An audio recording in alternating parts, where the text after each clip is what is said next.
Hello, morning everyone. क्या हाल चाल है सभी के? सुबह सुबह एक्सरसाइज हो गई? कहाँ से एक्सरसाइज हुई? कहाँ से दौड़ के आए हैं? अबे पहले घर से दौड़ के आए तिलक नगर, ऐसे ही था ना? फिर तिलक नगर से दौड़ के आया प्रेस्टीज पॉइंट, ठीक है?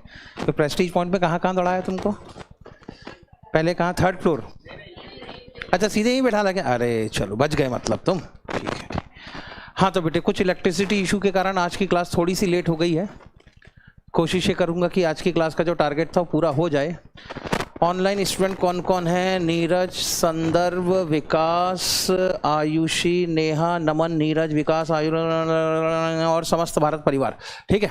हाँ, तो ऑनलाइन वाले मान ले, मैंने सबके नाम पढ़ लिए हैं। Very good morning to all of you. Voice नहीं आ रही है? अभी आई क्या? देखना बेटा विकास, वॉइस नहीं आ रही है कि वाइस नहीं आ रही है, विजडम नहीं आ रही है, ठीक है? आगे चलते हैं। रामनवमी की हार्दिक शुभकामनाएं, बहुत बहुत हार्दिक शुभकामनाएं बेटे रामनवमी की, ठीक है? मतलब sir 10 kilometre just in 40 hours, Slade Wilson, okay. Very good morning all of you बेटे, क्या हाल चाल है? आज हमने एक नया टॉपिक शुरू करना था, रेक्टिफिकेशन ऑफ एरर, ठीक है? कल बेटे हमारी बात हुई थी कि तुम्हारा सिलेबस क्या है। कल तो सिर्फ सिलेबस ही डिस्कस किया था ना बनने, और तो कुछ नहीं किया। All perfect, very good. क्या हाल चाल है बेटे सभी के? कहाँ हो गया खाना पीना? ब्रेकफास्ट हो गया? अच्छा चलो बढ़िया। ये अकेले अकेले खा जाते हैं, बताओ?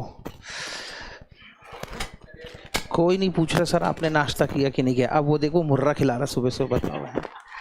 अबे सुबह सुबह खिलाना चाहिए छोले भटूरे, है कि नहीं? नाश्ते में क्या होना चाहिए? पराठे, छोले भटूरे, ऐसी चीज़ें होना चाहिए नाश्ते में, तो मज़ा है। तो ऐसा लगता है ज़िंदगी है। क्या खा रहे हैं सवेरे सवेरे उठ के? चना भुटाना, भग।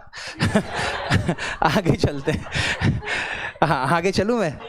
तो मुद्दा ये है बेटे, हम लोगों ने कल डिस्कस किया था कि पहला टॉपिक कौन सा होगा हमारा? Rectification of error. पहली बात, सबसे पहले तो बेटे इस क्लास के लिए, क्योंकि रिवीजन क्लास है और आप इसको अपनी फाइनल क्लास मान लें, क्योंकि इसके बाद और कोई क्लास नहीं है। मैराथन जो होगा वो एक अलग बात है, ठीक है ना? एग्जाम कितनी तारीख को है? 24 जून। तो बेटे ये वाला दिन कयामत का दिन है, याद रखें। मैं क्लास में आने के पहले सबसे पहले तुमको 24 जून की ही तारीख याद दिलाया करूंगा, ठीक है? मैं इसलिए याद दिलाया करूंगा कि तुम्हें पता होना चाहिए कि तुम किस चीज़ के लिए तैयारी कर रहे हो, पहली बात तो। इसलिए 24 जून खत्म कब होंगे? 30 जून को खत्म हो जाएंगे। 30 जून को तुम बरी हो जाओगे, है कि नहीं? तो 30 जून, अभी बेटे जितने दोस्त यार मस्ती मजाक किए वो जितना है वो सब 30 जून के लिए, 30 जून के बाद के लिए बचा के रखना है, ठीक है? आपके साथ डन। दूसरा, सर नोटबुक कैसे मेंटेन करनी है? तो बढ़िया बेटे, अगर मेरे हिसाब से चलोगे तो जो रफ पेजेस वाली नोटबुक आती है ना, 200-300 पेज वाली, बढ़िया 200-300 पेज की एक रफ नोटबुक रख लेने का अपन ने, उतने में अपना काम हो जाएगा, ठीक है? 2 नोटबुक रखनी पड़ेंगी आपको। एक तो अपना जो क्लासरूम में हम डिस्कशन करेंगे क्वेश्चन वगैरह उसके लिए एक, और एक नोटबुक आप अलग से बनाएंगे जो मैं आपके टेस्ट पेपर लूँगा उसके लिए, ठीक? टेस्ट पेपर का मैं आपको सीन बता दूँ पहले ही। हर एक चैप्टर या 2 चैप्टर के बाद में आपका एक टेस्ट हुआ करेगा, ठीक है? चैप्टर लगभग 50 मार्क्स के आसपास का होगा, आइदर 25 मार्क्स और 50 मार्क्स के आसपास का आपका टेस्ट पेपर हुआ करेगा। टेस्ट पेपर में पहले आपको क्वेश्चन मिलेंगे, आपको सॉल्व करना है, फिर उसके बाद में आपको एक सजेस्टेड आंसर मिलेगा। आपको अपने सजेस्टेड आंसर से अपने आंसर को क्रॉस चेक करके देखना है, ठीक है? शुरुआत में बेटे हम ऐसी कोई प्रैक्टिस नहीं रखेंगे कि आप क्वेश्चन पेपर लिखेंगे फिर मैं आपकी कॉपीज चेक करूंगा, ठीक है? फिर मैं तुमको बताऊंगा तुम्हारी ये गलती थी, तुम्हारी ये गलती थी, ऐसा कुछ नहीं करेंगे, ठीक है? जितना किया बढ़िया है, बहुत अच्छा है। बस अपनी गलतियों को खुद इवेल्युएट करना सीखो, कहाँ हम गलती करते हैं। तो एक कॉपी आप अलग से मेंटेन करें सिर्फ और सिर्फ टेस्ट पेपर लिखने के लिए। टेस्ट पेपर लिखने के लिए अलग से कॉपी मेंटेन करने का सिर्फ इतना सा रीज़न है कि एग्जाम के समय कभी 1 दिन 2 दिन पहले ऐसा लगा कि कुछ रिवीजन करना है, तो वही टेस्ट पेपर का अगर आपने एक बार पलटा के रिवीजन कर लिया तो अल्टीमेटली उतना भी काम हो जाएगा। मैं पूरी कोशिश करूंगा कि एग्जाम में जितने टाइप के क्वेश्चन आ सकते हैं उतने सारे टाइप के क्वेश्चंस आपके टेस्ट पेपर के अंदर कवर कर दूं, ठीक है? ऑनलाइन भी टेस्ट होगा बेटे, बिल्कुल होगा। टेस्ट पेपर लेने के लिए एक तरीका ये है कि गूगल ड्राइव में एक फोल्डर बना दिया जाएगा आपका टेस्ट पेपर का। गूगल ड्राइव के लिंक मैं आप सबके साथ में शेयर कर दूंगा, ठीक है? और टेस्ट पेपर की टाइमिंग बता दी जाएगी आपको। उस टाइमिंग पे उस गूगल ड्राइव से टेस्ट पेपर आपको डाउनलोड करना है, आपको अपना टेस्ट पेपर सॉल्व करना है, फिर एक पर्टिकुलर टाइम के बाद में सजेस्टेड आंसर भी अपलोड कर दिया जाएगा, फिर आपको अपने आंसर क्रॉस चेक करके देखने हैं। इतना क्लियर है? अरे हाँ या ना? पक्का? ठीक है, डन। आगे चलते हैं। तो पहला टॉपिक था बेटे, सर क्वेश्चन भी मिलेंगे ना? कैसी बातें करते हो बेटे, क्यों नहीं मिलेंगे क्वेश्चन? क्वेश्चन नहीं मिलेंगे तो पढ़ेंगे कैसे? शुरू करें आगे? हाँ, तो बेटे सबसे पहले हमारा टॉपिक था रेक्टिफिकेशन ऑफ एरर। अच्छा सर, सब्जेक्ट मटेरियल हमारा क्या होगा? सब्जेक्ट मटेरियल हमारा ऐसा होगा कि जितने पास्ट एग्जाम के क्वेश्चन पेपर हैं 1997 से लेके, पिछला पेपर कब हुआ था? दिसंबर 22, ठीक है ना, साल में 2 अटेम्प्ट होते हैं ना, तो एक अटेम्प्ट कौन सा? नवंबर 22 और एक कौन सा? 21 नवंबर और दूसरा मई, ठीक। अभी आप लोग मई देने वाले, पेपर आपका जून में होने वाला है क्योंकि, ठीक है, तो इसको हम लोग नॉर्मली मई अटेम्प्ट कह देते हैं सीए के अंदर। आप लोग जून में पेपर देंगे, एक अलग बात है। तो इसके पहले जो अटेम्प्ट हुआ था आपका कौन सा वाला? दिसंबर 22 का जो अटेम्प्ट हुआ था, तब तक के जितने क्वेश्चन पेपर आज तक आए हैं उसमें जितने इंपॉर्टेंट क्वेश्चंस हैं जो आपके एग्जाम में रिपीट हो सकते हैं, और उसमें से कुछ सिलेक्टेड क्वेश्चन जो आपको पूरे के पूरे चैप्टर का ओवरव्यू भी दे दें और आपके कॉन्सेप्ट को भी रिकॉल करा दें, इतने ही क्वेश्चन हमारे क्लास के अंदर डिस्कस होंगे। इतना ठीक है? ठीक। उसके बाद में सर होमवर्क होगा, तो बिल्कुल डेली बेसिस पर आपको कुछ ना कुछ असाइनमेंट के क्वेश्चन भी दिए जाएंगे, नोट्स आपको मिल जाएंगे। नोट्स के लिए भी गूगल ड्राइव का ही फोल्डर काम आएगा आपका। एक फोल्डर मैं आपके साथ में शेयर करूंगा जिसमें नोट्स भी होंगे जो क्लास के अंदर क्वेश्चन डिस्कस करने वाले। चाहे तो आप प्रिंट आउट निकाल लें, और अगर प्रिंट आउट नहीं निकालना चाहते तो मोबाइल में भी उन टॉपिक्स को या उन नोट्स को डाउनलोड करके आप उसमें भी काम चला सकते हैं। ये आपकी कन्वीनियंसी के लिए है, जैसा भी आप करना चाहें वैसा कर सकते हैं। ठीक है, इतना समझ में आ गया? पक्का? तो नोट्स जो मिलेंगे वो भी गूगल ड्राइव के फोल्डर में मिलेंगे, और जो टेस्ट पेपर मिलेंगे वो भी आपको गूगल ड्राइव के फोल्डर में मिलेंगे। इतना ठीक है? और रही बात क्लासरूम के अंदर जो क्वेश्चन होंगे वो नोट्स में मिलेंगे आपको। होमवर्क के जितने क्वेश्चन है वो आपको नोट्स में मिलेंगे। इसके अलावा इंस्टीट्यूट की तरफ से एक मॉड्यूल आया होगा आपको, 2 पार्ट में, मॉड्यूल 1 और मॉड्यूल 2 आया होगा। तो जो जो टॉपिक हमारे जैसे जैसे कंप्लीट होते जाएंगे, उन टॉपिक से रिलेटेड मॉड्यूल के जो क्वेश्चन है वो आपका बिना बोले होमवर्क होगा। मैं अगर बोलना भूल भी जाऊं कि मॉड्यूल के इन क्वेश्चन को आपको सॉल्व करना है, तो भी आपको उन क्वेश्चन को सॉल्व करके देखना ही है। द रीजन बीइंग कि इंस्टीट्यूट का जो भी पेपर आएगा वो या तो उनके जो पास्ट एग्जाम में जो क्वेश्चंस आ चुके हैं उन्हीं के इर्द गिर्द आएगा। इर्द गिर्द समझता है ना? हाँ, आसपास में आएगा। और या तो फिर ऐसा होगा कि जो मॉड्यूल के अंदर क्वेश्चंस हैं उन्हीं से मिलते जुलते क्वेश्चन आपके एग्जाम में आएंगे। इसलिए मोटे मोटे तौर पे 2 चीज़ें कवर होनी चाहिए आपकी। आपका मॉड्यूल पूरा कवर होना चाहिए, और पास्ट एग्जाम में जो आड़े तिरछे टाइप के जितने अलग अलग टाइप की वैरायटी के क्वेश्चंस आए हैं वो आपके कवर होना चाहिए। मैं अपनी रेगुलर क्लास में मॉड्यूल के सारे क्वेश्चन ऑलरेडी कवर कर चुका हूं, इसलिए मॉड्यूल के क्वेश्चन को दोबारा मैं अपनी क्लास में, रिवीजन क्लास में डिस्कस नहीं कर सकता, because we don't have that much time कि मॉड्यूल के भी सारे क्वेश्चन डिस्कस करूं और पास्ट एग्जाम के भी 1997 से लेकर आज तक के सारे क्वेश्चन डिस्कस करूं। प्रैक्टिकली रिवीजन बैच के अंदर ये पॉसिबल नहीं हो पाता, आप भी समझते हैं इस बात को। और कभी ना कभी अगर आपने पहले भी सीए फाउंडेशन पढ़ा होगा तो मॉड्यूल के क्वेश्चन तो आपके साथ में वहां पर भी डिस्कस हुए होंगे, अगर कहीं पढ़ा होगा तो, तब की बात कर रहा हूं मैं। ठीक है? इसलिए मॉड्यूल के जो क्वेश्चंस होंगे वो इंप्लाइड है कि आपका होमवर्क होंगे ही होंगे। समझ में आ गई बात? मैं कोशिश करूंगा कि डेली बेसिस पर आपको याद दिला दिया करूं कि बेटे हमारा ये कॉन्सेप्ट हो गया है, इस कॉन्सेप्ट से रिलेटेड मॉड्यूल के ये क्वेश्चन बनते हैं, आप इनको सॉल्व जरूर कर लें। लेकिन अगर मैं कभी भूल जाऊं तो या तो याद दिला देना या तो खुद अपने सेल्फ बेसिस पे करना है। तो अगर आपको 75+ मार्क्स का टारगेट आप लेके चल रहे हैं तो ये 2-3 काम आपको करने पड़ेंगे। ठीक? Past exam question paper normally students सही तरीके से सॉल्व नहीं कर पाते, इसलिए रिवीजन क्लास के अंदर हम लोग पास्ट एग्जाम क्वेश्चन पेपर को लेके चलते हैं। ठीक है? इतना तो 2 चीजें आपकी पूरी कवर हो जाएंगी इसमें। मॉड्यूल पूरा कवर हो जाएगा आपका, मॉड्यूल के साथ साथ जो पास्ट एग्जाम के क्वेश्चन पेपर हैं वो भी आपके कवर हो जाएंगे। और रही बात एग्जाम के हिसाब से राइटिंग प्रैक्टिस की, तो टेस्ट पेपर से कवर कर लेंगे, और इतने में अपना पूरा का पूरा काम हो जाएगा। ऐसा कुल मिला के आपकी रिवीजन क्लास का स्ट्रक्चर रहेगा। इसमें किसी को कोई डाउट है? पक्का? आगे चले? ठीक है। पहला टॉपिक है हमारा रेक्टिफिकेशन ऑफ एरर। अब सर स्टार्ट कर दीजिए। थैंक यू बेटे आशुतोष, बताने के लिए धन्यवाद बहुत बहुत। आगे चलूं? हाँ, तो लो बेटे, अगला टॉपिक है तुम्हारा रेक्टिफिकेशन ऑफ एरर। सबसे पहले what is the meaning of rectification of error? ठीक है ना? तो यहां पर रेक्टिफिकेशन ऑफ एरर वाले चैप्टर को पढ़ने के पहले आपको एरर को समझना जरूरी है। एरर का मतलब क्या होता है? गलतियां। इसको अपन नॉर्मली क्या कह देते हैं? एरर। लेकिन असल में एरर की डेफिनेशन गलतियां नहीं है, ये सिर्फ इसका हिंदी ट्रांसलेशन है और तो कुछ नहीं है। ठीक है? तो व्हाट इज द एरर? तो एरर को जब भी हम लोग कहते हैं, असल में कभी आपने पढ़ा भी होगा, एक वर्ड होता है मिसरिप्रेजेंटेशन और एक वर्ड होता है फ्रॉड। कोई आदमी अनजाने में झूठ बोल दे तो इसको क्या कहते हैं? मिसरिप्रेजेंटेशन। लेकिन कोई जानबूझ के झूठ बोले तो इसको क्या कहते हैं? फ्रॉड। तो एरर की जब हम बात करते हैं तो ये अनजाने में धोखे से की गई कोई ना कोई हमारी अकाउंट्स की बुक की गलती होती है, इसलिए इसको सही नाम क्या देना चाहिए? मिसरिप्रेजेंटेशन। ठीक है ना? अनइंटेंशनल। इंटेंशनली झूठ बोला तो इंटेंशनली झूठ बोला तो फ्रॉड, अनइंटेंशनली बोला तो मिसरिप्रेजेंटेशन। ठीक है? तो मिसरिप्रेजेंटेशन ही आपकी कुल मिला के गलती होती है। अगर आप कहें कि what is the meaning of error, तो मैं कहूंगा मिसरिप्रेजेंटेशन। मुझे नॉलेज नहीं थी, मुझे कंफर्म नहीं पता था, मेरे मुंह से कुछ निकल गया, बाद में वो गलत निकल गया, एक अलग बात है। तो इसीलिए जब आप एरर की डेफिनेशन की बात करते हैं तो बेटे यहाँ, अरे यार ये क्या हो गया, जब आप बेटे एरर की डेफिनेशन की बात करते हैं तो मीनिंग ऑफ एरर की बात करूं तो मीनिंग ऑफ एरर के अंदर हम पढ़ते हैं हमेशा अनइंटेंशनल। सबसे इंपॉर्टेंट वर्ड कौन सा है यहां पर? अनइंटेंशनल। क्योंकि अकाउंट्स की बुक में गलतियां दो तरीके से हो सकती हैं। कुछ लोग ऐसे होते हैं जानबूझ के गलतियां करते हैं ताकि फ्रॉड किया जा सके। बहुत सारे केसेस आपने कभी क्लास के अंदर सुने भी होंगे, सत्यम वाला केस सुना होगा, सहारा वाला केस सुना होगा, ऐसे कोई केसेस सुने तुमने क्लास के अंदर? अरे नहीं, कोई बात नहीं बेटे, मैंने कुछ नहीं बोला, भूल जाओ इसको। हाँ, तो मुद्दा ये है कि सवाल यहाँ पर जब भी कभी आप अनइंटेंशनल मतलब जानबूझ के नहीं किया आपने, गलती से अगर आपके साथ में ऐसा हो जाए कि कभी आप किसी ट्रांजैक्शन को रिकॉर्ड करना भूल जाएं, तो भूल जाने को हम लोग क्या कहते हैं? ओमिशन। ठीक है, या तो कभी आपने ट्रांजैक्शन को रिकॉर्ड किया लेकिन एंट्री सही बना ली, लेजर पोस्टिंग में गलती कर दी आपने। अब लेजर पोस्टिंग में कई टाइप की गलतियां हो सकती हैं। किसी अकाउंट को डेबिट करना था, आपने डेबिट करवाया लेकिन अमाउंट गलत लिख दिया। किसी अकाउंट को क्रेडिट करना था, क्रेडिट करवाया लेकिन वहां पर अमाउंट गलत लिख दिया। किसी अकाउंट को डेबिट करवाना था, डेबिट की जगह आपने क्रेडिट करवा दिया, क्रेडिट की जगह डेबिट करवा दिया। ऐसे कुछ भी कोई ना कोई गलती हो सकती है। भाई अकाउंटिंग करने वाला भी इंसान है, इंसान से कभी भी गलती हो सकती है। तो इसलिए जब हम लोग एरर की डेफिनेशन की बात करते हैं तो एरर की डेफिनेशन में सबसे इंपॉर्टेंट वर्ड होता है अनइंटेंशनल। दूसरे जो इंपॉर्टेंट फ्रेज होता है वो होता है ओमिशन और कमीशन। ओमिशन और कमीशन, कमीशन का मतलब कुल मिला के क्लरिकल एरर से है। अब क्लरिकल एरर जो आपने बचपन में गलतियां कर रखी होंगी, 500 की जगह 5000 लिख दिया, 5000 की जगह 500 लिख दिया, यही डिफरेंस होता है ना।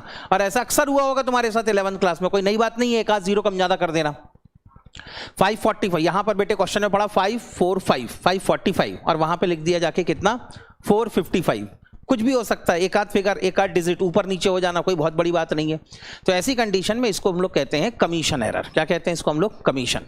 तो अनइंटेंशनल ओमिशन और कमीशन ऑफ अमाउंट, यानी पहले तो आपने अमाउंट में ही गलती कर दी, ठीक है, एंड अकाउंट, या तो फिर आपने अमाउंट तो सही लिखे लेकिन लेजर पोस्टिंग करते समय जिस अकाउंट को आपको चूज करना था वो अकाउंट ही आपने गलत चूज कर लिया। ऐसा भी हो सकता है, राम के अकाउंट को डेबिट करना था, श्याम के अकाउंट को डेबिट कर दिया। ये दो नाम अपनी अकाउंटिंग में बहुत चलते हैं बॉस। हाँ, कौन कौन से? राम और श्याम, ठीक है ना। हाँ, तो राम के अकाउंट को डेबिट करना था, किसको डेबिट करवा दिया? श्याम के अकाउंट को डेबिट करवा दिया।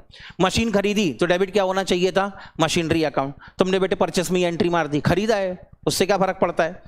ठीक है, तो आपने किया डेबिट, किसको करवा दिया? परचेस अकाउंट को डेबिट करवा दिया। ठीक, तो ऐसे कभी कभी आप गलत अकाउंट को भी सिलेक्ट कर सकते हैं। तो इसीलिए यहां पर इसकी डेफिनेशन बन गई अनइंटेंशनल ओमिशन और commission of amount and account in the process of recording the transaction. जब भी कभी आप अपने ट्रांजैक्शन की रिकॉर्डिंग कर रहे हो, अब रिकॉर्डिंग से मतलब यहां पर यह है एंट्री बनाते समय गलती कर रहे हो आप, या तो फिर लेजर पोस्टिंग करते समय आपसे किसी तरह की कोई गलती हो जाए तो इसे क्या कहा जाता है? एरर कहा जाता है। इतना ठीक है।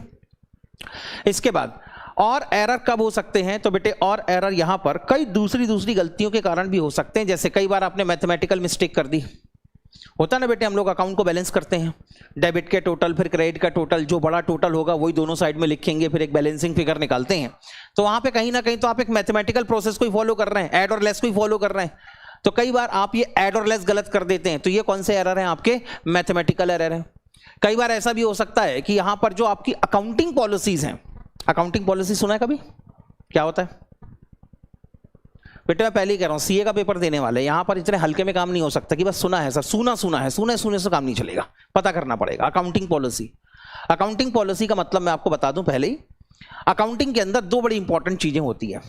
एक होता है प्रिंसिपल, ठीक, जैसे कहते हैं ना he is the man of principle, यानी इसने एक बार जो बोल दिया, एक बार जो अपने लिए नियम बना लिया वो बना लिया, फिर तो भगवान भी उतर जाए तो अपने नियम को नहीं बदलेगा, तो फिर अपन कहने लगते हैं नहीं यार he is the man of principle, कहते हैं कि नहीं? तो वैसे अपनी अकाउंटिंग के अंदर भी है। हमने भी डिसाइड कर लिया फिक्स्ड एसेट्स खरीदिए तो डेप्रिसिएशन लगाएंगे हम, तो that is your accounting principle, you are suppose to charge depreciation. इतना ठीक है, that is your accounting principle. लेकिन डेप्रिसिएशन कैलकुलेट करने की एक ही मेथड तो है नहीं, कई अलग अलग मेथड है। उसके बाद कैलकुलेशन की अलग अलग मेथड और अकाउंटिंग करने के भी अलग अलग तरीके हैं। कई बार हम लोग डेप्रिसिएशन को सीधे एसेट अकाउंट में क्रेडिट कर देते हैं, ऐसे ही होता है ना। कई बार हम अकाउंटिंग डेप्रिसिएशन को क्या कर देते हैं? सीधे एसेट अकाउंट में। याद करो 11th क्लास में आप डेप्रिसिएशन वाला चैप्टर पढ़ रहे थे, आप डेप्रिसिएशन को कहां लिखा करते थे? एसेट अकाउंट के क्रेडिट में लिख दिया करते थे। कई ऑल्टरनेटिव तरीका यह भी है कि डेप्रिसिएशन को एसेट अकाउंट में क्रेडिट ना करके एक सेपरेट अकाउंट बनाया जाए जिसका नाम होगा प्रोविजन फॉर डेप्रिसिएशन, और प्रोविजन फॉर डेप्रिसिएशन अकाउंट में क्रेडिट कर दिया जाए। दोनों में एंट्री बदल गई आपकी। पहले केस में एंट्री क्या बनी, depreciation account debited to asset account, लेकिन दूसरे केस में एंट्री क्या बनी, depreciation account debited to provision for depreciation account, ऐसी बना ना। तो आपको डेप्रिसिएशन लगाना है, ये आपका अकाउंटिंग प्रिंसिपल हो गया, लेकिन उसको अपनी अकाउंट की बुक में रिकॉर्ड कैसे करोगे, इसके लिए कई अलग अलग मेथड है, और उसमें से कोई एक ही मेथड को आप सिलेक्ट करोगे, एक ही मेथड को आप चूज करोगे, बराबर है। तो यहां पर दो चीजें हैं आपके पास, कौन कौन सी, अकाउंटिंग प्रिंसिपल और दूसरा मेथड है, दोनों चीज। तो मैंने कहा बेटे एक तो है तुम्हारा अकाउंटिंग प्रिंसिपल और एक है तुम्हारी अकाउंटिंग मेथड, इन दोनों को ऐड करो, इन दोनों को जोड़ दो, तो अब जो फाइनल रिजल्ट बनेगा इसको कहा जाता है अकाउंटिंग पॉलिसी। समझ में आई बात बेटे। तो अगर किसी, हाँ कितना नहीं दिख रहा, सामने की लाइटें बहुत ज्यादा चालू कर दी यार, वहां से एक आध लाइट बंद करना जरा, वहां से एक आध लाइट बंद कर दो। हाँ अरे एक बटन बंद कर, कोई बंद कर, क्या बंद हुआ, कुछ नहीं बंद हुआ, सामने की लाइट बंद हो, हाँ उसको चालू कर दे, हाँ वो उधर की लाइट बंद होना चाहिए। अरे हाँ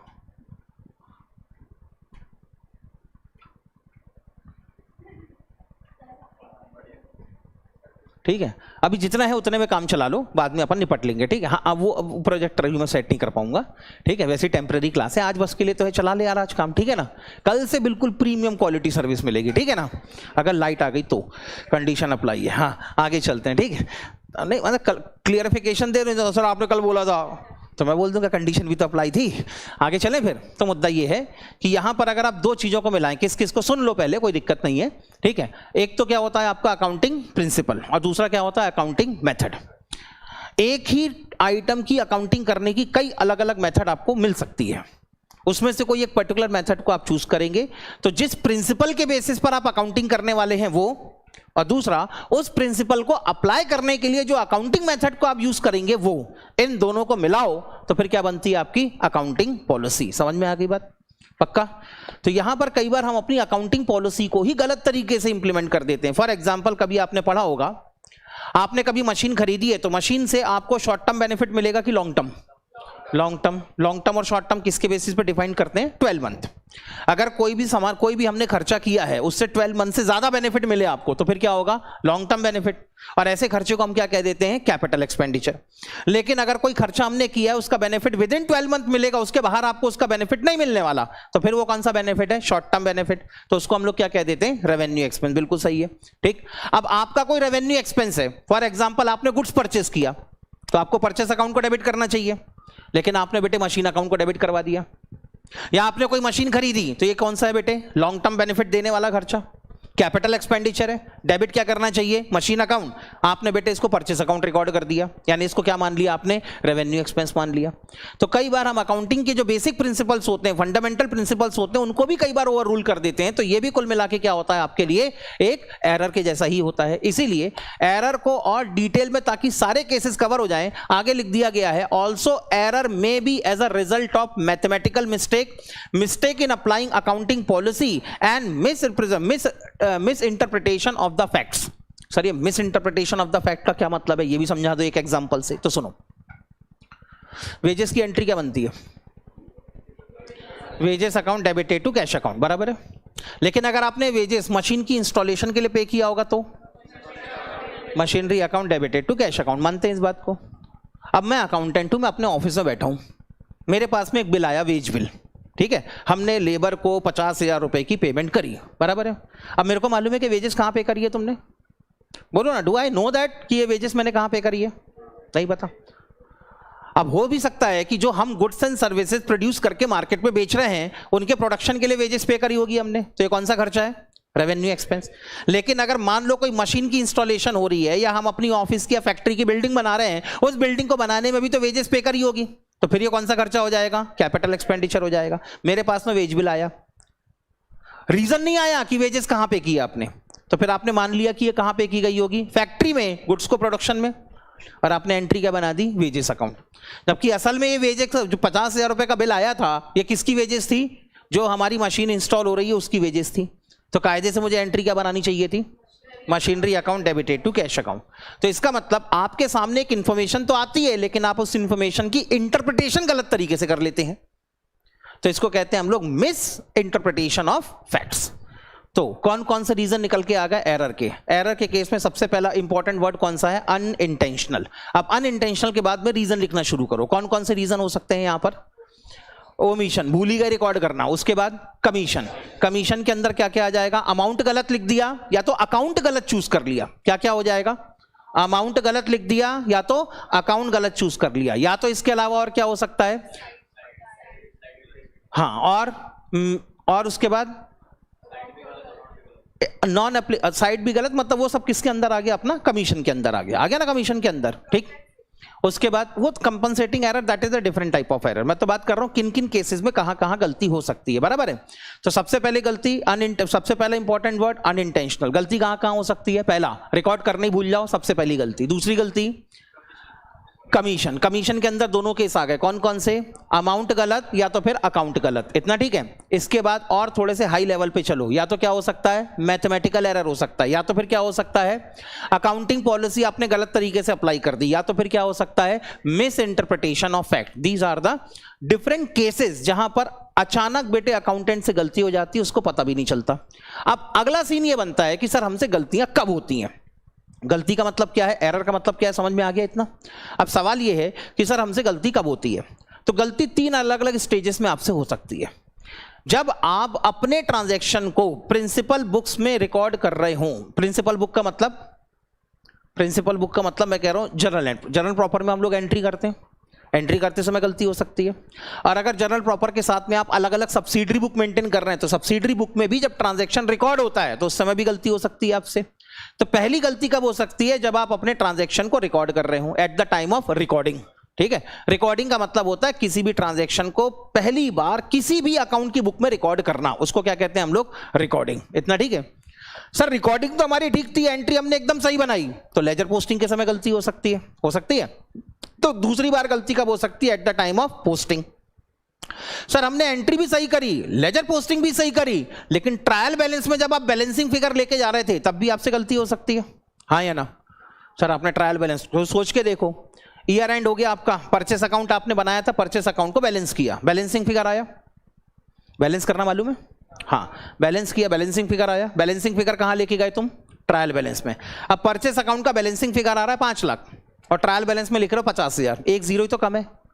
कभी भी ये गलती हो सकती है, लेकिन अमाउंट में तो बड़ा डिफरेंस आ गया। तो ऐसी कंडीशन में जब आप इन फिगर्स को ट्रायल बैलेंस में लेके जाएं तब भी आपसे ये गलती हो सकती है। इतना ठीक है। तो गलती कब कब हो सकती है आपसे? At the time of recording, recording का मतलब एंट्री। गलती कब हो सकती है? At the time of posting, posting का मतलब लेजर पोस्टिंग। और गलती कब हो सकती है आपसे? At the time of trial balance या at the time of balancing. इतना ठीक है।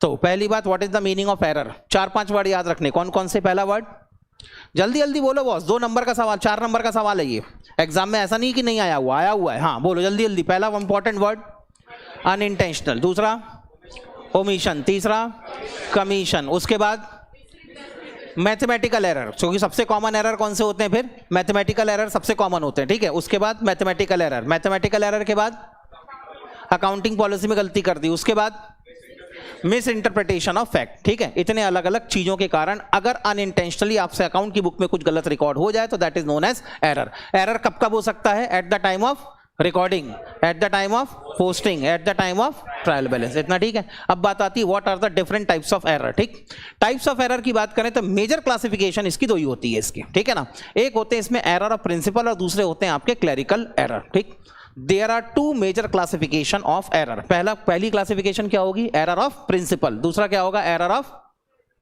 Clerical error. ठीक है। अब एरर ऑफ प्रिंसिपल और क्लरिकल एरर, फिर क्लरिकल एरर की कई अलग अलग कैटेगरी हो सकती है। क्लरिकल एरर की सबसे बड़ी पहली कैटेगरी होती है एरर ऑफ ओमिशन। ओमिशन का मतलब क्या है? भूल जाना। दूसरा होता है बेटे एरर ऑफ कमीशन, और तीसरा क्या होता है इसके अंदर? Compensating error. अब एरर ऑफ कमीशन के भी अलग अलग केसेस में आपको बता चुका हूं, या तो अमाउंट गलत और या तो फिर अकाउंट गलत। ठीक, तो ये आ गया आपका एरर ऑफ कमीशन। अगर एरर ऑफ ओमिशन की बात की जाए तो फिर इसकी 2 कैटेगरी बनती है। एक होते हैं एरर ऑफ कंप्लीट ओमिशन और एक होते हैं आपके error of partial omission. Complete omission का मतलब एंट्री मत बनाओ, ट्रांजैक्शन हुआ, एंट्री नहीं बनाई। अब अगर तुमने एंट्री नहीं बनाई तो लेजर पोस्टिंग हुई क्या? ट्रायल बैलेंस के अंदर इसका इफेक्ट आया, प्रॉफिट एंड लॉस अकाउंट के ऊपर आएगा, बैलेंस शीट के ऊपर आएगा नहीं, अकाउंट की बुक में से पूरी तरह से साफ, ऐसा लग रहा है, इसलिए इसको कहते हैं the error of complete omission. वैसे ही पार्शियल ओमिशन, ठीक है, पार्शियल ओमिशन अक्सर आपको कब देखने को मिलेंगे, जब आप क्या करेंगे, लेजर पोस्टिंग करेंगे। लेजर पोस्टिंग करते समय हर किसी को मालूम है कि अगर आप अपनी अकाउंटिंग करते हैं तो इसकी लेजर पोस्टिंग करने के लिए 2 अकाउंट में लेजर पोस्टिंग करना जरूरी है। कौन कौन से 2 अकाउंट, एक तो डेबिट का अकाउंट और दूसरा क्रेडिट का अकाउंट। अब डेबिट में लेजर पोस्टिंग करी, क्रेडिट में भूल गए आप, या तो ऐसा भी हो सकता है क्रेडिट साइड में तो लेजर पोस्टिंग कर दी, डेबिट में भूल गए आप। For example credit purchase, credit purchase की एंट्री क्या होनी चाहिए, परचेस अकाउंट डेबिटेड टू, या तो पार्टी अकाउंट बोलोगे तो भी चलेगा, क्रेडिटर्स अकाउंट बोलोगे तो भी चलेगा, but the more appropriate word right now is the trade payable. कौन सा वर्ड है, ट्रेड पेएबल। आजकल इंस्टीट्यूट ज्यादा वर्ड कौन से, अब क्या होता है आपको अपनी लैंग्वेज को भी थोड़ा सा इंस्टीट्यूट की लैंग्वेज के हिसाब से कंपैटिबल करना पड़ेगा, क्योंकि पेपर आपको इंस्टीट्यूट का देना है। ठीक, आगे चले। तो ऐसी कंडीशन में यहां पर आपने डेबिट में तो लेजर पोस्टिंग करनी है, तो एंट्री क्या बनी, purchase account debited to trade payable account, या क्रेडिटर्स अकाउंट या पार्टी अकाउंट, कुछ भी बोलोगे चलेगा यहां पर। तो एंट्री 2 जगह होनी चाहिए, कहां कहां, परचेस अकाउंट में डेबिट हो जाना चाहिए और दूसरा क्रेडिटर्स अकाउंट के क्रेडिट साइड में लेजर पोस्टिंग हो जानी चाहिए। मानते हैं इस बात को, आपने परचेस अकाउंट को तो डेबिट किया, क्रेडिटर्स अकाउंट को क्रेडिट करना भूल गए। या ऐसा भी हो सकता है कि आपने क्रेडिटर्स अकाउंट को तो क्रेडिट कर दिया लेकिन परचेस अकाउंट को डेबिट करना भूल गए, ऐसा भी हो सकता है यहां पर। तो इसको हम लोग कहते हैं पार्शियल ओमिशन। आगे चले बेटे, ठीक। So these are all the different types of error.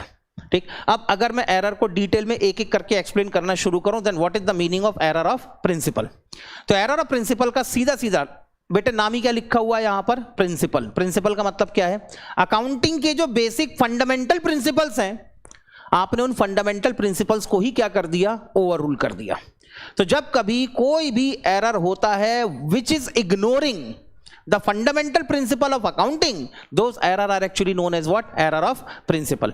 इसको हम लोग कहते हैं कंट्रावेंशन ऑफ अकाउंटिंग पॉलिसी। क्या कहते हैं इसको हम लोग, कंट्रावेंशन। कंट्रावेंशन का मतलब कहीं कुछ लिखा हुआ है जिसको आपको फॉलो करना है, लेकिन आपने उसको फॉलो करने से मना कर दिया, या तो इंटेंशनली या तो अनइंटेंशनली। अगर एरर का मामला है तो मान के चलेंगे क्या है, ये अनइंटेंशनल है। इतना ठीक है सर। अकाउंट की फंडामेंटल प्रिंसिपल कौन सा, अभी अभी हमारी बात हो रही थी। एक खर्चा होता है जो आपको लॉन्ग टर्म बेनिफिट देगा, और एक खर्चा होगा जो आपको शॉर्ट टर्म बेनिफिट देगा, बराबर है।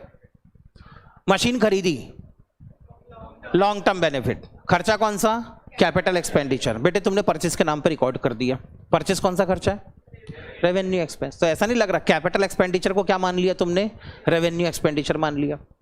Wages paid, entry wages account debited to cash account, revenue expense है। आपने बेटे machinery account debit to cash account की एंट्री बना दी, तो खर्चा कैसा रिकॉर्ड हो गया, कैपिटल एक्सपेंडिचर के नाम पे हो गया ना रिकॉर्ड। तो पहले केस में जो कैपिटल एक्सपेंडिचर था उसको तुमने क्या ट्रीट कर दिया, रेवेन्यू एक्सपेंस। दूसरे केस में जो रेवेन्यू एक्सपेंस था उसको क्या ट्रीट कर दिया, कैपिटल एक्सपेंडिचर। तो आपने तो अकाउंटिंग प्रिंसिपल की धज्जियां उड़ा दी कुल मिला के। तो जहां जहां आप अपने अकाउंटिंग प्रिंसिपल की धज्जियां उड़ा देंगे वो वाले एरर कौन से कहलाएंगे बेटे, एरर ऑफ प्रिंसिपल। इतना ठीक है। और यही चीज अभी एक्सपेंडिचर में हुई है तो रिसिप्ट में भी हो सकती है। मशीन बेची, कैपिटल रिसिप्ट की रेवेन्यू रिसिप्ट। खरीदते समय क्या था बॉस, कैपिटल एक्सपेंडिचर। तो जब मशीन बेचोगे पैसे मिलेंगे तो क्या बोलोगे, capital receipt. Once capital always capital, याद रखना ये चीज। एक बार अगर तुमने किसी आइटम को कैपिटल एक्सपेंडिचर बोल दिया तो फिर वो आइटम हमेशा क्या चलेगा, आपका कैपिटल आइटम ही चलेगा। ऐसा नहीं कर सकते कि आज कैपिटल कल रेवेन्यू, ना। एक बार तुमने बोल दिया कैपिटल तो कैपिटल, आखिरी तक फिर वो क्या है तुम्हारे लिए, कैपिटल ही है। और एक बार तुमने बोल दिया रेवेन्यू तो फिर रेवेन्यू, आखिरी तक क्या चलेगा, वो रेवेन्यू। सर कल को ऐसा नहीं कर सकते, आज कोई आइटम हमने कैपिटल डिक्लेयर कर दिया, कल उसको रेवेन्यू डिक्लेयर कर दें। उसको कहते हैं हम लोग रीक्लासिफिकेशन। क्या कहते हैं उसको हम लोग, रीक्लासिफिकेशन। और रीक्लासिफिकेशन किस्मत से सीए फाउंडेशन में नहीं है। रीक्लासिफिकेशन आएगा तो किस में आएगा, सीए इंटरमीडिएट के अंदर आएगा, तब अपन निपट लेंगे इसको। बात समझ में आ गई। तो रीक्लासिफिकेशन आपके सिलेबस में नहीं है, इसलिए आप मान सकते हैं कि अगर कोई भी खर्चा इनिशियली कैपिटल एक्सपेंडिचर था तो अगर मान लो उस एसेट को बेच के कोई रिकवरी होती है तो ये भी क्या होगी आपके लिए, कैपिटल रिसिप्ट होगी। इतना ठीक है। मशीन बेची, कौन सी रिसिप्ट, सेल्स अकाउंट में क्रेडिट करवा दिया, गलती है, क्या गलती है सर, कैपिटल रिसिप्ट थी, क्या मान लिया, रेवेन्यू रिसिप्ट मान लिया, बराबर है। तुमने गुड्स बेचा, रेवेन्यू रिसिप्ट की capital receipt, revenue receipt. Record कर दिया बेटे asset account debited to cash account, गलती हो गई क्या। सर रेवेन्यू रिसिप्ट थी, क्या ट्रीट कर लिया, कैपिटल रिसिप्ट ट्रीट कर लिया। तो जब कभी आप इस तरीके से बेसिक फंडामेंटल प्रिंसिपल से अकाउंटिंग के बेसिक फंडामेंटल्स को ओवर रूल करते हैं तो इसे कहा जाता है एरर ऑफ प्रिंसिपल। इतना ठीक है। तो एरर ऑफ प्रिंसिपल हमेशा कब होंगे, जब आपकी एक रिक्वायरमेंट हो, आपकी एक नेसेसिटी हो कि आपको अपने कैपिटल और रेवेन्यू के आइटम को अलग अलग करना है। लेकिन अगर आप अपने कैपिटल और आइटम को सही तरीके से, प्रॉपर तरीके से क्लासिफाई नहीं करते, कैपिटल और रेवेन्यू में सही तरीके से रिक्लासिफिकेशन अगर आप नहीं करते, तब जाके आपसे ये गलती होती है। इतना ठीक है। एग्जाम्पल, कॉमन एग्जाम्पल आपके हो सकते हैं, किसी भी खर्चे को क्या मान लिया जाए, रेवेन्यू एक्सपेंस को कैपिटल एक्सपेंडिचर मान लिया जाए, या किसी भी खर्चे को आप अपनी एसेट की कैटेगरी में ट्रांसफर कर दो। कोई एसेट खरीदी, आप उसको अपना रेगुलर खर्चा मान लो, ठीक है ना। या कभी कैपिटल रिसिप्ट को रेवेन्यू रिसिप्ट में ट्रांसफर कर दो, या रेवेन्यू रिसिप्ट को कैपिटल रिसिप्ट में ट्रांसफर कर दो। ये क्या होंगे आपके हमेशा एरर ऑफ प्रिंसिपल। इतना ठीक। इसके बाद अगला नंबर लगता है बेटे किसका, क्लरिकल एरर। क्लरिकल एरर किसी भी तरह के कोई भी ऐसे एरर हो सकते हैं जो ह्यूमन मिस्टेक्स के कारण कमिट होते हैं। ठीक। क्लरिकल नाम किससे निकला है बेटे, क्लर्क, जो ऑफिस के अंदर क्लर्क होता है ना, उसी की गलती के कारण अगर कोई एरर होता है तो इसको हम लोग क्या कहते हैं, क्लरिकल एरर। कई अलग अलग टाइप के क्लरिकल एरर हो सकते हैं। ठीक। अब क्लरिकल एरर की अगर मैं बात करूं तो यहां पर नॉर्मली आपको 3 टाइप के क्लरिकल एरर देखने को मिलेंगे। इसमें पहली कैटेगरी कौन सी है आपकी, एरर ऑफ ओमिशन। ओमिशन का जैसे मैंने बात की, क्या थी बेटे, ओमिशन, भूल जाना, रिकॉर्ड ही नहीं किया आपने। ठीक है। तो इसमें भी 2 कैटेगरी बनेगी। अगर आप किसी ट्रांजैक्शन को पूरी तरह से रिकॉर्ड करना भूल जाते हैं तो इसको क्या कहा जाएगा, एरर ऑफ कंप्लीट ओमिशन। या अगर आप किसी एरर को आधा रिकॉर्ड करके आधा भूल जाते हैं तो फिर ये क्या होगा, एरर ऑफ पार्शियल ओमिशन। इतना ठीक है। तो एरर ऑफ कंप्लीट ओमिशन और एरर ऑफ पार्शियल ओमिशन की बात करूं तो जब कभी ट्रांजैक्शन को अकाउंट की बुक में रिकॉर्ड ही ना किया जाए तो वो आपके लिए क्या होंगे, एरर ऑफ कंप्लीट ओमिशन। लेकिन अकाउंट की बुक में आपने रिकॉर्ड तो किया, लेकिन लेजर पोस्टिंग करते समय डेबिट में एंट्री करी, क्रेडिट में भूल गए आप, या क्रेडिट में एंट्री करी, डेबिट में भूल गए आप, तो फिर ये क्या होगा आपके लिए, एरर ऑफ पार्शियल ओमिशन। ये सारी बातें बेटे आपके इंस्टीट्यूट के मॉड्यूल में लिखी हुई हैं, और जितनी बातें मैं थ्योरी की डिस्कस कर रहा हूं इसमें से अगर कोई एक क्वेश्चन आया तो सिर्फ 4 मार्क्स का एक क्वेश्चन आता है बस, और इससे ज्यादा कोई भी क्वेश्चन नहीं आएगा। ठीक है। इसीलिए इसको बार बार लिखने की आपको जरूरत नहीं है, आप चाहें तो इन सारी चीजों को मॉड्यूल से पढ़ सकते हैं। ठीक। आगे चलूं, अरे आगे बढ़े क्या, चलो सर आगे चलो। फिर अगली कैटेगरी कौन सी, यहां पर बेटे एरर ऑफ कमीशन की अगर मैं बात करूं तो अगली कैटेगरी बनती है एरर ऑफ कमीशन के लिए कई अलग अलग टाइप के क्लरिकल एरर, दूसरे टुकड़े टुकड़े में जो बच गए ना वो सब किसके अंदर डाल दो, अदर क्लरिकल एरर के अंदर डाल दो। फॉर एग्जाम्पल यहां पर अगर मैं क्लरिकल एरर की बात करूं तो आपने रिकॉर्डिंग करते समय ही कोई ना कोई गलती कर दी हो। रिकॉर्डिंग करते समय मतलब 50,000 रुपए की वेजेस हुई, आपने रिकॉर्ड कितनी कर दी, 5,000, या 5,000 रुपए का आपका इलेक्ट्रिसिटी बिल है और गलती से रिकॉर्ड कितना कर दिया, 50,000। 1 0 कम 1 0 ज्यादा, यही कैसे हो सकता है। तो यहां पर हो सकता है कि आप ट्रांजैक्शन को रिकॉर्ड करते समय ही गलत अमाउंट रिकॉर्ड कर दें। दूसरा तरीका हो सकता है कि जब आपको अपने लेजर को बैलेंस करने का नंबर आए तो टोटल तो करना पड़ेगा ना, टोटल को हम लोग कहते हैं कास्टिंग। क्या कहते हैं हम लोग, casting. Casting is equal to what, total. इतना ठीक है। तो जब कभी आप किसी अकाउंट की टोटलिंग कर रहे हो तो टोटलिंग करते समय भी आपसे गलती हो सकती है, इसको हम लोग कहते हैं एरर ऑफ कास्टिंग। अब ये कास्टिंग में एरर 2 तरीके से हो सकता है, या तो ये होगा ओवर कास्टिंग, या तो क्या होगा ये अंडर कास्टिंग। ओवर कास्टिंग का मतलब जितना टोटल एक्चुअली होना चाहिए उससे ज्यादा टोटल कर दिया आपने। अंडर कास्टिंग का मतलब जितना टोटल होना चाहिए उससे टोटल आपने कम कैलकुलेट किया है, तो इसको हम लोग क्या कहते हैं, under casting, error of casting. Error of casting के बाद आता है error of carry forwarding. Carry forwarding का मतलब जो भी आपके लेजर के बैलेंसेज हैं उनको आप कहां लेके जाते हैं, ट्रायल बैलेंस में लेके जाते हैं। ट्रायल बैलेंस में उनको ट्रांसफर करते समय भी आपसे गलती हो सकती है। परचेस का बैलेंसिंग फिगर 45,000 और ट्रायल बैलेंस में लिख दिया 54,000। 4 की जगह 5, 5 की जगह 4, हो सकता है ऐसा, बिल्कुल हो सकता है। तो इसको हम लोग कहते हैं एरर ऑफ कैरी फॉरवर्डिंग। ठीक। एरर ऑफ कैरी फॉरवर्डिंग के बाद आगे होता है बेटे एक एरर ऑफ पोस्टिंग। कभी कभी बेटे पोस्टिंग के समय जो मैंने ऊपर बात करी थी एरर ऑफ रिकॉर्डिंग, उसी के साथ में एक एरर कौन सा हो सकता है, एरर ऑफ पोस्टिंग। एंट्री तो आपने एकदम सही करी, लेकिन लेजर पोस्टिंग करते समय या तो आपने गलत अकाउंट सिलेक्ट कर लिया या तो आपने गलत अमाउंट सिलेक्ट कर दिया, तो इसको हम लोग क्या कहते हैं, एरर ऑफ पोस्टिंग। इतना क्लियर है। तो बताओ बेटे टाइप्स ऑफ एरर कौन कौन से, बेसिक कैटेगरी कितनी बनेगी, 2, कौन कौन सी, एक एरर ऑफ प्रिंसिपल और दूसरा क्लरिकल एरर। क्लरिकल एरर की फिर 3 कैटेगरी बनेगी, कौन कौन सी, error of omission, error of commission and compensating error. इतना ठीक है। एरर ऑफ ओमिशन की फिर 2 कैटेगरी बनेगी, कौन कौन सी, complete omission and partial omission. Clerical error की कितनी कैटेगरी बनेगी, 4। ठीक है, करना कुछ नहीं है, इसको याद रखने का तरीका ये है, सबसे पहले क्या करते हैं, एंट्री में गलती कर दी, क्लरिकल एरर। एंट्री के बाद क्या करते हैं, लेजर पोस्टिंग। लेजर पोस्टिंग में अमाउंट गलत या तो फिर अकाउंट गलत, ये क्या हो गई आपकी एरर ऑफ कमीशन। ठीक है ना, ये कब हो गई, लेजर पोस्टिंग के समय, इसको हम लोग क्या कहते हैं, एरर ऑफ पोस्टिंग। इतना ठीक है। पोस्टिंग के बाद आप क्या करते हैं, इसके बैलेंस को उठा के कहां लेके जाते हैं, ट्रायल बैलेंस में। ठीक है, तो ट्रायल बैलेंस में इस बैलेंस को कैरी फॉरवर्ड करते समय भी आपसे गलती हो सकती है। और तीसरा, बैलेंस निकालते समय आपने टोटल अगर गलत किया होगा तो वहां पर भी आपसे गलती हो सकती है। तो ये क्या होगा, एरर ऑफ रिकॉर्डिंग, एंट्री के समय गलती। एरर ऑफ पोस्टिंग, कब की गलती, लेजर पोस्टिंग के समय की गलती। ठीक है, लेजर को बैलेंस करना पड़ेगा, टोटल की गलती, इसको क्या कहते हैं हम लोग, एरर ऑफ कास्टिंग। टोटल सही कर लिया, बैलेंस भी सही निकाला, लेकिन बैलेंस को कहां लेके जाना था, ट्रायल बैलेंस, उस समय गलती, तो इसको हम लोग क्या कहते हैं, एरर ऑफ कैरिड फॉरवर्डिंग। आगे बात समझ में, आगे चलते हैं। आखिरी एरर जो आपके डिस्कशन के लिए बच जाता है वो हो जाता है कंपनसेटिंग एरर। ठीक है ना, कंपनसेटिंग एरर को आप मान सकते हैं it is as good as Newton's third law. कहीं पढ़ा न्यूटन का थर्ड लॉ क्या था,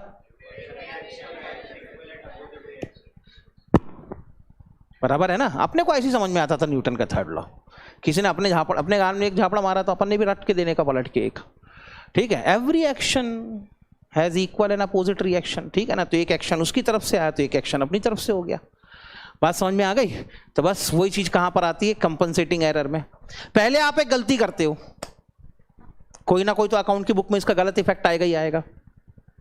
फिर अचानक बेटे अनजाने में आपसे एक गलती और हो जाती है, लेकिन वो जो दूसरी गलती हुई है वो पहली गलती को ढक देती है, छुपा देती है, दबा देती है। तो इसको हम लोग क्या कहते हैं, कंपनसेटिंग एरर।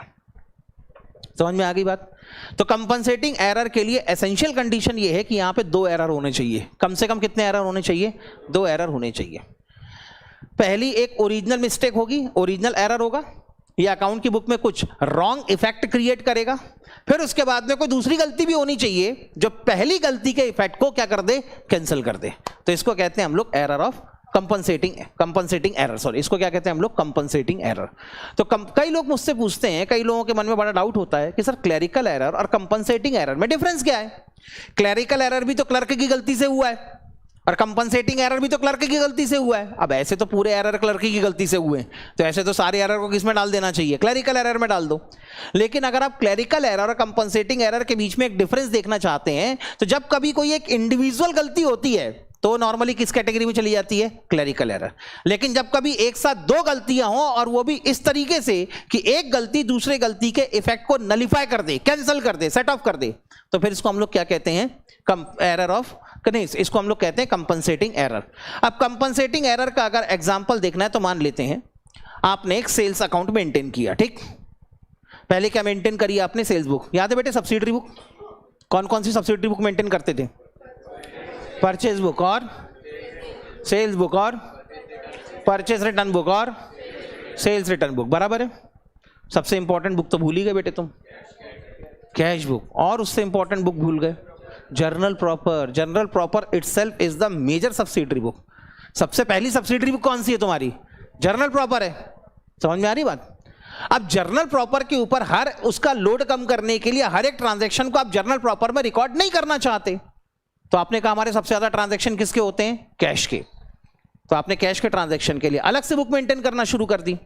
तो अगर आप कैश बुक अलग से मेंटेन करते हैं तो जर्नल प्रॉपर में कैश के ट्रांजैक्शन रिकॉर्ड होंगे या सर नो, नहीं होंगे।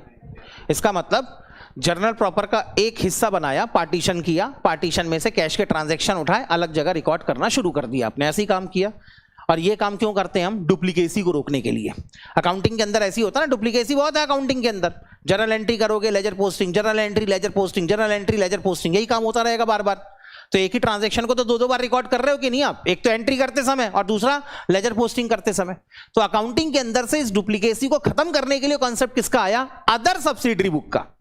सब्सिडरी बुक का नहीं, कौन सा कॉन्सेप्ट आया, other subsidiary book. Other word क्यों लगाए, क्योंकि एक मेन सब्सिडरी बुक ऑलरेडी है, कौन सी, जर्नल प्रॉपर। उस जर्नल प्रॉपर की डुप्लीकेसी को रोकने के लिए आपने दूसरी सब्सिडरी बुक और मेंटेन करना शुरू कर दी। बात समझ में आ गई। तो मान लेते हैं पहले आपने एक सेल्स बुक मेंटेन करी थी, सेल्स बुक का आपने टोटल किया होगा। सेल्स बुक का टोटल कहां ट्रांसफर होना चाहिए, लेजर पोस्टिंग होगी इसकी भी, हाँ या ना। सेल्स बुक की लेजर पोस्टिंग मालूम है कैसे होती है, बैलेंस कहां, कोई तो पूछ रहा हूं कहां, ट्रायल बैलेंस में। भक्त कोई मैं एक मिनट मैं समझाता हूँ बेटे, लेट मी ट्राई। हाँ आगे चले। मान लेते हैं बेटे आपने डिसाइड कर दिया कि हम कौन सी बुक मेंटेन करेंगे, सेल्स बुक मेंटेन करेंगे। सेल्स बुक में कुछ ऐसी आपने फॉर्मेट पढ़ा होगा ना, सेल्स बुक के अंदर, सेल्स बुक के अंदर आपने फॉर्मेट पढ़ा होगा, एक कॉलम होता है डेट का, एक कॉलम क्या चाहिए, तो यही लगाना है।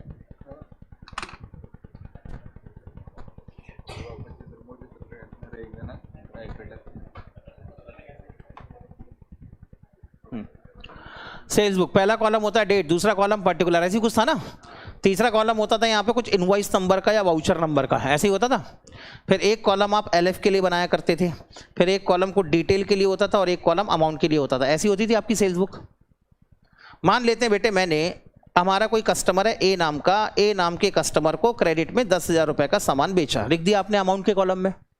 आपके बी नाम का कस्टमर है, बी नाम के कस्टमर को आपने 20,000 का गुड्स बेचा, सी नाम के कस्टमर को आपने 30,000 का गुड्स बेचा, डी नाम के कस्टमर को आपने 40,000 का गुड्स बेचा। सेल्स बुक ऐसी मेंटेन करते थे आप। अदर इन्फॉर्मेशन भी लिखा करते थे, लेकिन मेरे लिए अभी फिलहाल वो रेलिवेंट नहीं है। इतना क्लियर है? अब मैंने कहा जो आपने सेल्स बुक में ट्रांजेक्शन रिकॉर्ड किए इसकी लेजर पोस्टिंग करो, क्योंकि सेल्स बुक किसका पार्ट है, जर्नल का कि लेजर का? सेल्स बुक किसका पार्ट है, जर्नल का पार्ट है। यानी अगर आपने सेल्स बुक में कोई ट्रांजैक्शन रिकॉर्ड किया है तो आपने क्या करी है, जर्नल एंट्री कर दी। लेकिन जर्नल एंट्री करने के बाद लेजर पोस्टिंग तो करना पड़ेगी कि नहीं? अब बताओ लेजर पोस्टिंग कैसे होगी? हाँ, अब अगर इसकी लेजर, मैं याद दिला देता हूं एक बार, मतलब पढ़ा हुआ है लेकिन अब 11th में पढ़ा, 2 साल हो गए, इससे थोड़ा बहुत भूल गए होगे, तो मैं याद दिला देता हूं। आगे चलूं। इसकी लेजर पोस्टिंग करने के लिए सबसे पहले आपका कस्टमर कौन है, ए, बराबर है। कस्टमर कौन है आपका, ए। तो ए कस्टमर के लेजर में आप 10,000 रुपीज क्या कराओगे, क्रेडिट। दूसरा कस्टमर कौन है, बी, बी के अकाउंट में क्या कराओगे, 20,000 क्रेडिट।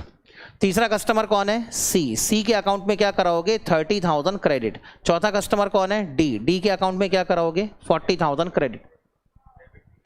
अच्छा डेबिट होना चाहिए, सॉरी, अरे हाँ हाँ सेल्स है, डेबिट हो जाना चाहिए। ए के अकाउंट में डेबिट होगा 10,000, बी के अकाउंट में डेबिट होगा 20,000, सी के अकाउंट में डेबिट होगा 30,000, डी के अकाउंट में डेबिट होगा 40,000। इतना ठीक है?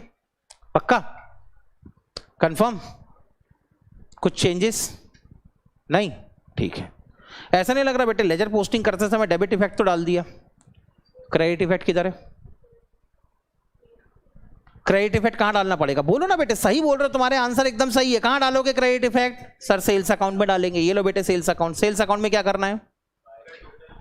हाँ सर, जो हमारी सेल्स बुक का टोटल होगा, सेल्स बुक का टोटल आया तुम्हारा 1 लाख रुपीज, ये जो टोटल है सेल्स बुक का, ये कहां ट्रांसफर होगा? सेल्स अकाउंट में। कहां? क्रेडिट साइड में। तो सेल्स अकाउंट को आप क्रेडिट कर देते 40,000 से, सॉरी 1 लाख से। Sales account will be credited by 40,000। इतना ठीक है? अब हो गया डेबिट और क्रेडिट कंप्लीट। पर्टिकुलर के कॉलम में क्या लिखोगे, बाय, बाय सन्ड्रीज। क्या लिख दिया जाता है यहाँ पे, बाय सन्ड्रीज। और इसी के नीचे ब्रैकेट में लिख दिया जाता है टोटल ऑफ सेल्स बुक, ऐसा लिख दिया जाता है इसके नीचे। समझ में आ गई बात?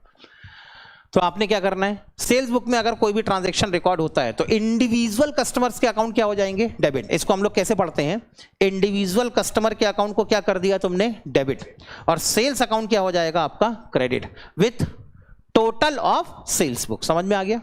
तो आपके सेल्स अकाउंट में ये जो टोटल है ये आपके सेल्स अकाउंट में क्रेडिट हो जाएगा। इतना क्लियर है? हाँ या ना?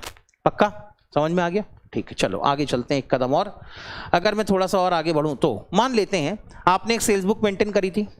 सेल्स बुक का टोटल है 100 रुपीज। इसकी लेजर पोस्टिंग करनी है आपको।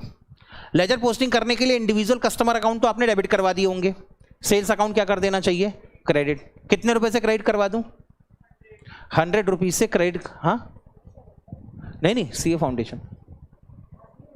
अरे री 10:15 हो गए क्या, बस चालू कर रहा हूँ 5 मिनट में। हाँ बेटे, इसके बाद टोटल ऑफ सेल्स बुक कितना है आपका, 100। ये कहां पे क्रेडिट हो जाना चाहिए, सेल्स अकाउंट में हो जाना चाहिए। कितने रुपए से, ठीक है? अरे ठीक है क्या, गलती है क्या? अच्छा ठीक है। एक्चुअल टोटल कितना था अपना, 100। मैंने कितने से क्रेडिट करवा दिया, 1000। गलती दिख रही है?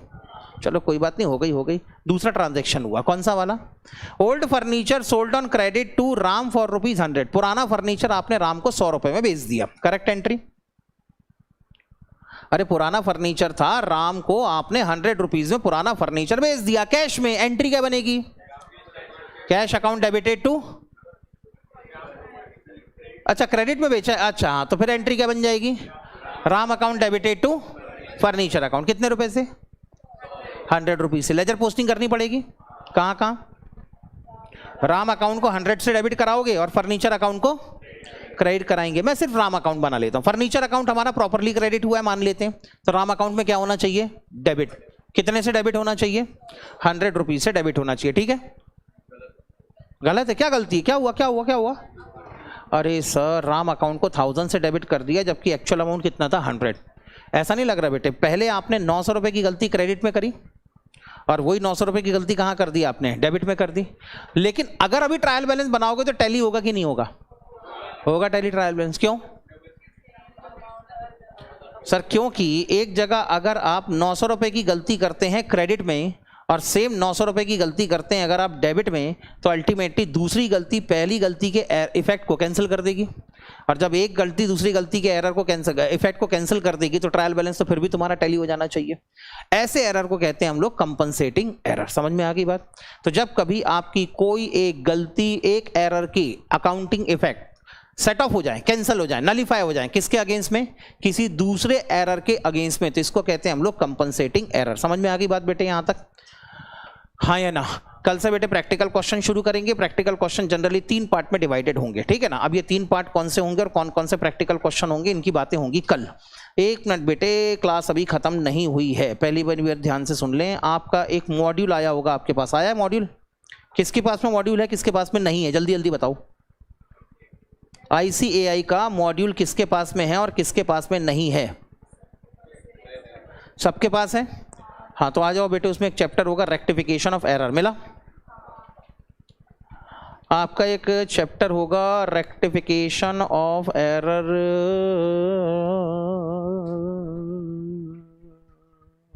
मैंने डाउनलोड, हाँ ये है रेक्टिफिकेशन ऑफ एरर में बेटे कहाँ तक हो गया पहले मैं आपको आज अब बता दूं बेटे। मैंने आज आपके साथ में डिस्कस किया है मीनिंग ऑफ एरर, जो बेटे आपको मिलेगा पेज नंबर बेटे 2.93, ठीक है ना? पेज नंबर 2.93 से आपका चैप्टर शुरू हुआ है। फिर उसके बाद में कुछ इलस्ट्रेटिव केसेस दिए हुए हैं, ये फिलहाल आपके काम के, ये यहीं से आपके काम के हैं। आपको बेटे सिर्फ और सिर्फ यहाँ से क्या पढ़ लेना है? आपको सिर्फ और सिर्फ यहाँ से टाइप्स ऑफ एरर पढ़ लेना है, ठीक है? Meaning of error and types of error, ठीक? Stages of error at the stage of recording of transaction, ये होगा बेटे आपका पेज नंबर किस पे? ये होगा पेज नंबर 2.96 पे। पेज नंबर 2.96 पे देखो बेटे, एरर में occur at the following stage according to, मिल गया बेटे? यहीं पर आपको एरर की अलग अलग क्लासिफिकेशन में मिलेगी और यहीं पर उसके नीचे देखो टाइप्स ऑफ एरर भी डिस्कस किए हुए हैं। इतना ठीक है? इतना बेटे एक बार आपने पढ़ के देख लेना है। इतना क्लियर है? सिर्फ इतना डिस्कस हुआ है, आपको इतना पढ़ना है, इससे ज़्यादा आज होमवर्क में कुछ भी नहीं है। कल प्रैक्टिकल क्वेश्चन शुरू करेंगे, कल से आपका होमवर्क बढ़ जाएगा, ठीक है? हाँ बोलो। हाँ लेक्चर 11 o'clock से होगा बेटे आपका लेक्चर, 2 तारीख से, ठीक है? 2 तारीख से, क्योंकि अभी मेरी 10 बजे से एक क्लास है, 2 तारीख से वो क्लास मेरी 11 बजे में शिफ्ट हो जाएगी, तब आपकी 11 बजे तक क्लास होगी, ठीक है? ओके चलो बेटे बाय बाय। ऑनलाइन वाले स्टूडेंट बेटे बाय बाय।